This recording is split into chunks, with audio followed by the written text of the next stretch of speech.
Motor vehicle crashes are the #1 killer of kids between the ages of 2 and 14.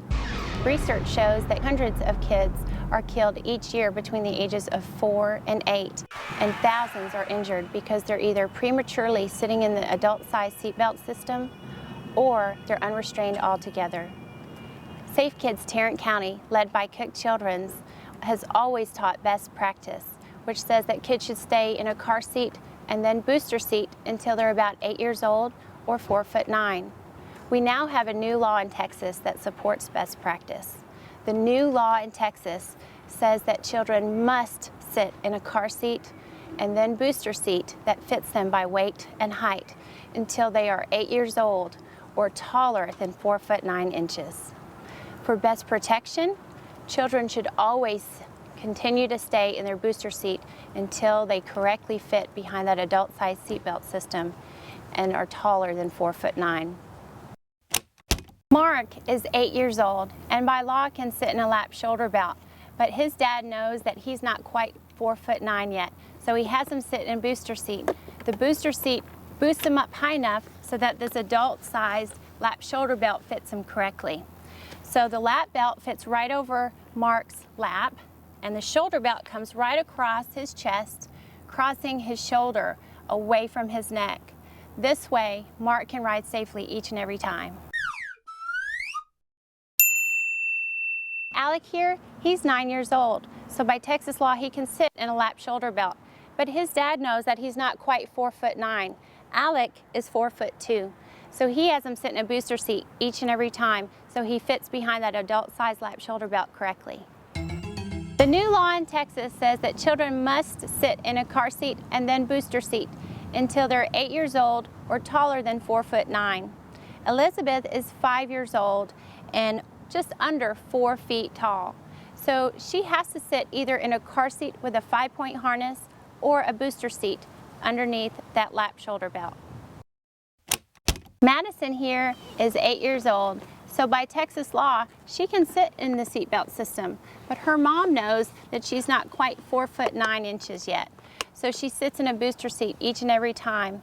That way, the lap belt fits right over her hips, away from her stomach, and this shoulder belt goes across her chest and right up here across her shoulder, away from her neck. That way, she can sit behind this adult-sized seatbelt system correctly each and every time.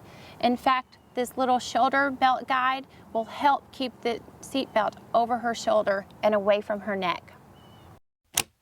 Elizabeth here is 5 years old and she's not 4'9", so she has to stay either in a car seat with a 5-point harness or a booster seat.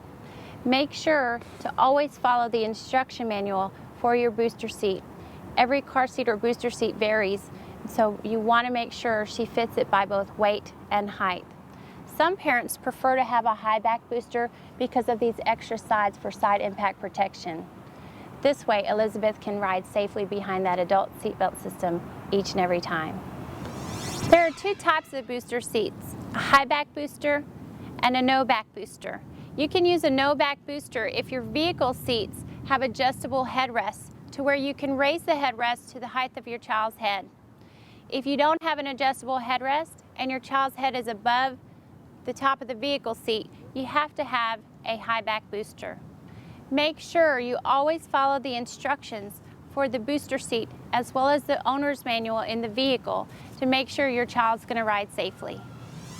To ensure your child rides safe on every ride, never allow them to buckle in with the shoulder belt behind their back. Also, make for sure that they never ride with the shoulder belt under their arm. Both of these positions leave the upper body with no protection and could cause severe abdominal or spinal cord injuries in the event of a crash. This is Madison. She's 8 years old, but she's not quite 4'9". When she buckles into the adult lap and shoulder belt, even with her bottom and back all the way against the back of the seat, her knees do not bend comfortably at the edge of the seat and her feet still do not touch the floor. So she would be better protected riding in a booster seat. This is Kyle. He is over 4'9" and does fit properly into the adult seatbelt system. When he buckles into the seatbelt, you can see that his bottom and back are all the way against the back of the vehicle seat. The knees are bent easily at the edge of the seat and his feet touch the floor. The lap belt also fits low on his hips, and the shoulder belt goes across the center of his chest and the center of his shoulder. This will ensure a safe ride. There are several products on the market that claim to adjust the lap and shoulder belt to fit your child properly. If you're needing additional products or help to adjust the lap and shoulder belt on your child, they would be better protected in a booster seat. The National Highway Traffic Safety Administration does not recommend adding any additional products to your lap and shoulder belt or to your car seats. So if you're needing something to help adjust the lap and shoulder belt to fit your child properly, they would be better protected going back into a booster seat.